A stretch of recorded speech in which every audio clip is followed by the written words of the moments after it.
नमस्कार, आप देख रहे हैं टीवी 9 भारतवर्ष का डिजिटल प्लेटफॉर्म और मैं हूं आपके साथ अनूप आकाश वर्मा। मध्य प्रदेश के रायसेन में किसान महासम्मेलन को देश के प्रधानमंत्री नरेंद्र मोदी ने वीडियो कॉन्फ्रेंसिंग के जरिए संबोधित किया। यानी कि किसान महासम्मेलन से किसान आंदोलन को एक संदेश देने की कोशिश की गई है। मेरे साथ मेरे सहयोगी सीनियर पंकज जी हैं। पंकज जी, रायसेन में प्रधानमंत्री नरेंद्र मोदी ने किसान महासम्मेलन को वीडियो कॉन्फ्रेंसिंग के जरिए संबोधित किया है और तमाम बातों का जिक्र उन्होंने किया, वो भी सिलसिलेवार हम करेंगे। लेकिन ये तो समझें कि इस किसान महासम्मेलन से दरअसल एक मैसेज देने की जो कोशिश की गई है, वो दिल्ली के बॉर्डर पर जो किसान डटे हुए हैं, जो किसान आंदोलन हो रहा है, ये मैसेज उनके लिए है।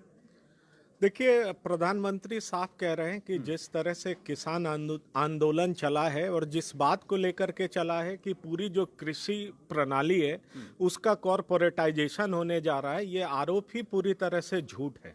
और इसी को प्रधानमंत्री ने महासम्मेलन के जरिए पॉइंट टू पॉइंट इस आधार को निराधार बताते हुए ये कहने की कोशिश की है कि आपको बरगलाया जा रहा है, आपको मिसलीड किया जा रहा है, आप उन लोगों को पहचाने।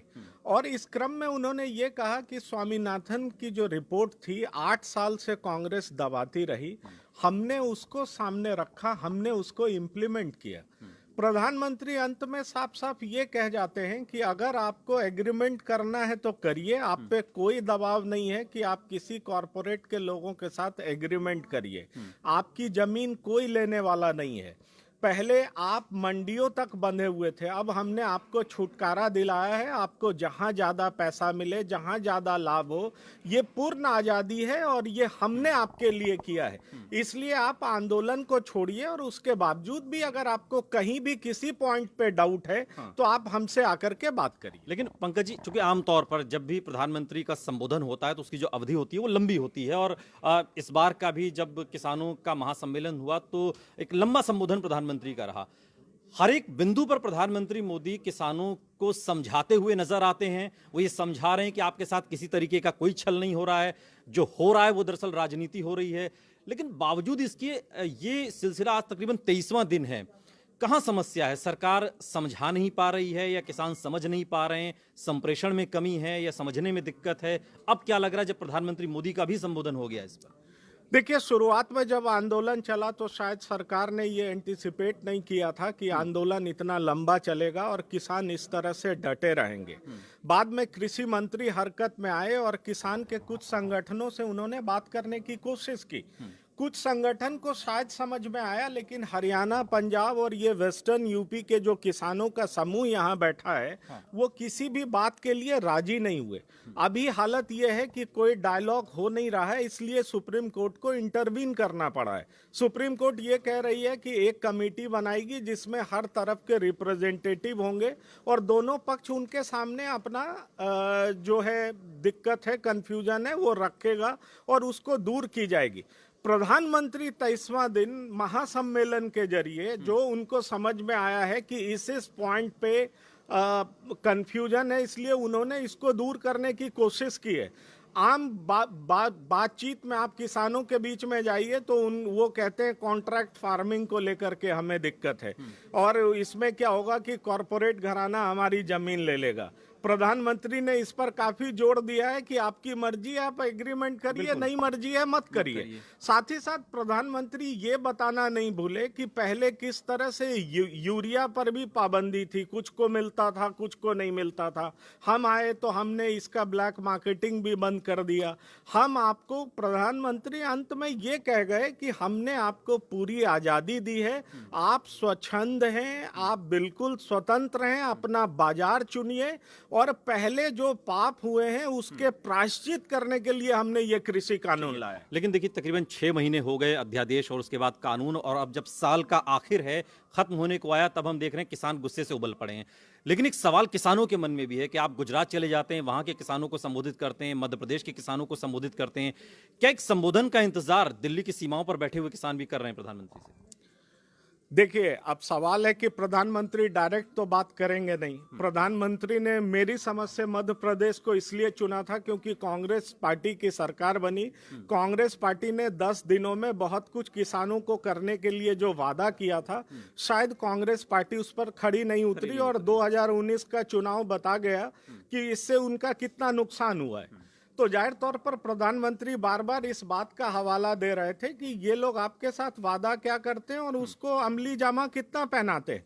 आप शिवराज सिंह चौहान की बात सुने तो शिवराज सिंह तो यहाँ तक कह गए, राहुल गांधी पर अटैक था उनका, कि जिनको ये नहीं पता है कि गुड़ गन्ना से होता है या किससे होता है, वो किसानों की हित की बात कर रहे हैं। तो मुझे लगता है कि ये जगह है जो चुना गया और ये महासम्मेलन जो चुना गया, जहां पर कांग्रेस जो वादा की थी हाल में ही, उसको किस तरह से वहां पर उसको निभाया, उसको देखते हुए प्रधानमंत्री ने महासम्मेलन के जरिए बाकी किसानों को एड्रेस करने की कोशिश की। एक संदेश देने की कोशिश की। लेकिन फिर भी पंकज जी, चूंकि जो किसान आंदोलन का जो मूल है या कहें कि जो लब्बो-लुआब है, वो दरअसल एमएसपी के इर्द गिर्द घूमता है। एमएसपी को लेकर प्रधानमंत्री कह रहे हैं कि एमएसपी से कोई छेड़छाड़ न हो रही है, न होगी, न ऐसा कुछ हो सकता है। लेकिन किसान तो वही बात कर रहे हैं ना कि जो मंडियों के बाहर जो दुकानें सजने वाली हैं, जिनका रास्ता साफ किया गया है, उन पर एमएसपी क्यों लागू नहीं होती, या उनको एमएसपी के दायरे में क्यों नहीं लाया जाता। या एमएसपी की ही अगर बात है तो प्रधानमंत्री ने कहा कि जो चीज़ पहले 1310 में धान बिकता था, आज वो 1840 में बिक रहा है। गेहूं की बात भी उन्होंने कही। ये जो बढ़ोतरी एमएसपी को लेकर की जाती है, लेकिन आपका तो चूंकि पत्रकारिता का लंबा तजुर्बा है और लंबे समय से आप किसानों को भी समझ रहे हैं, हालात तो एमएसपी को लेकर वही हैं कि जो एमएसपी तय की जाती है, किसान मजबूर होकर भी उससे कम दामों पर बेचता है। तो जो स्थिति आज अनाज मंडियों में है, बाहर भी ना हो, यही तो किसान की मांग है। इस पर तो प्रधानमंत्री ने कुछ नहीं कहा। देखिए, जो संगठन सिर्फ एमएसपी की ही बात नहीं है, एमएसपी पर सरकार के तरफ से कई बार बोला जा चुका है। अभी बात ये हो रही है कि तीनों लॉज जो है नए कृषि कानून में, आप उसको हटाइए और तभी हम आपसे बात करने आएंगे। कल जब सुप्रीम कोर्ट ने ये कहा भी कि हम एक कमेटी बनाएंगे और उसमें आपके रिप्रेजेंटेटिव होंगे, तो आज भी कई किसान संगठन के नेता का जो स्टेटमेंट है वो ये है कि जब आयोग बनाने का कोई मतलब नहीं है, जब तक कि आप ये तीनों लॉज हैं कृषि कानून में, जो नए कानून हैं, उनको आप खत्म नहीं करेंगे, तब तक हम आपके साथ बातचीत करने नहीं आएंगे। डायलॉग के लिए विश्वास होना बहुत जरूरी होता है। और ये जो किसान संगठन है, उनको ऐसा लग रहा है, क्योंकि बार बार इस आंदोलन में अंबानी और अडानी की बात आ रही है, पूंजीपतियों तो की बात ये हो रही है। बात हो रही है कि ये तीनों लॉज जो आप लाए हैं वो कॉरपोरेट घराने को मदद करने के लिए लाए हैं, इसलिए इसको रिपील करने की जरूरत है, इसको हटाने की जरूरत है। और जिस तरह से बिजली के क्षेत्र में, जल के क्षेत्र में प्राइवेट घरानों का, कॉरपोरेट का जो एंट्री हुआ है, तो ये डर लग रहा है कि कृषि के क्षेत्र में भी प्रणाली में कॉरपोरेट के लोग घुस जाएंगे। ये इन लोगों का शक। लेकिन आज प्रधानमंत्री ने कहा कि ये काम तो 30 साल पहले हो जाना चाहिए था। कृषि को उद्योग की नजर से देखने का काम जो अब हमारी सरकार ने 3 कृषि कानूनों को लाकर किया, ये तो 30 साल पहले हो जाना चाहिए था। तो ये समझने में क्या दिक्कत है? या वो लोग जो हमें देख रहे हैं, जो कृषि से ताल्लुक नहीं रखते, वो कैसे समझे? क्योंकि मैसेज तो ये जा रहा है कि सरकार किसानों की आमदनी बढ़ाना चाह रही है, किसानों की आमदनी को दोगुनी करना चाह रही है, किसानों की पौ-बारह हो जाएगी, हुकूमत का ऐसा दावा है। लेकिन किसान कह रहे हैं कि नहीं साहब, हमें ये कानून नहीं चाहिए। तो वो लोग कैसे समझें जो कृषि से ताल्लुक नहीं रखते? देखिए, समझने के लिए तो डायलॉग बेहद जरूरी है, और जब डायलॉग नहीं होगा तब तक कैसे समझा जा सकता है। आज प्रधानमंत्री की ये कवायद है कि इन समूहों, संगठनों को समझाया जा सके। और कल की बात मैं करूं तो अमित शाह के नेतृत्व में एक मीटिंग हुआ है, और उसमें ये बात कही गई है कि जितने भी किसान के समूह हैं, अलग अलग राज्य पे, राज्य के नेता जो हैं, तमाम स्टेट लीडर्स अपने स्टेट के किसानों को समझाएंगे कि दरअसल ये नया कृषि कानून क्या है और उनके लिए कितना फायदेमंद है। प्रधानमंत्री ने महासम्मेलन के जरिए पूरे देश को एड्रेस करने की कोशिश की है, और जो तमाम आशंकाएं हैं, कॉन्ट्रैक्ट फार्मिंग से लेकर के एमएसपी तक, जो सबके जुबान पे होता है, और अंबानी से अडानी तक की जो बातें की जा रही है, वो तमाम शंकाओं को दूर करने की कोशिश की। एक आखिरी सवाल पंकज जी, चूंकि अब प्रधानमंत्री का एक लंबा संबोधन रहा और किसानों की हर समस्याओं को समझाने की उन्होंने कोशिश की, जो भ्रम है, लेकिन लग रहा है कि जब गृहमंत्री के लेवल पर कई बैठकों का दौर चला, कई दौर की बातचीत किसान संगठनों से भी हुई, और अब उसके बाद प्रधानमंत्री नरेंद्र मोदी का संबोधन के बाद अब किसान आंदोलन को आप किस ओर बढ़ता हुआ देखते हैं? या अब सुधार, उसमें कुछ एक नई गुंजाइश बनेगी कि नहीं, बातचीत की टेबल पर फिर से बैठा जाए? किसान आंदोलन के लिहाज से इस संबोधन के बाद आप क्या रुख देखते हैं? देखिए, मैं तो इस तरह से देखता हूं कि प्रधानमंत्री अनडाउटेडली बहुत पॉपुलर लीडर हैं। इन्होंने जिस तरह से एड्रेस किया है, हो सकता है एक बार कई किसान आंदोलन को एक बार सोचने को जरूर मजबूर करेगा।